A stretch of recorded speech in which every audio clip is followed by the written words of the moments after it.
আর এবার নজর রাখতেই হচ্ছে হাওড়ার বেলিলিয়াস রোডের দিকে, কারণ সেখানে অগ্নিকাণ্ডের ঘটনা, বাড়িতে অগ্নিকাণ্ডের খবর পাওয়া যাচ্ছে এবং আগুনে গুরুতর আহত হয়েছেন বাড়ির মালিক বলেও জানা যাচ্ছে।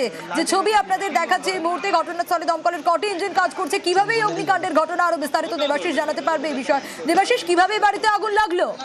দেখো, আগুন লাগার কারণ হিসেবে মনে করা হচ্ছে যে সেখানে কিন্তু গ্যাস সিলিন্ডার ব্লাস্ট হয়।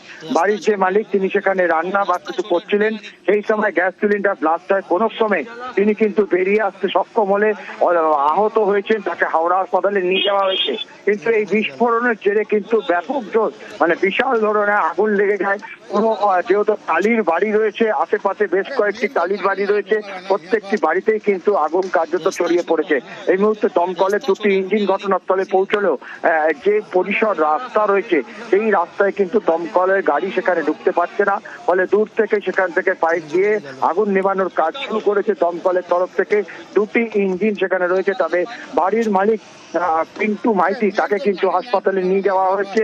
প্রাথমিকভাবে মনে করা হচ্ছে পিন্টু বাবু বাড়িতে একাই ছিলেন, আর কেউ ছিলেন না। তবে এই অগ্নিকাণ্ডের জেরে কিন্তু ব্যাপক চাঞ্চল্য, ব্যাপক উত্তেজনা রয়েছে গোটা এলাকায়। তার কারণ আগুন যদি ছড়িয়ে পড়ে তাহলে কিন্তু আরো বেশ কয়েকটি বাড়িতে আগুন লাগার আশঙ্কা থেকেই যাচ্ছে।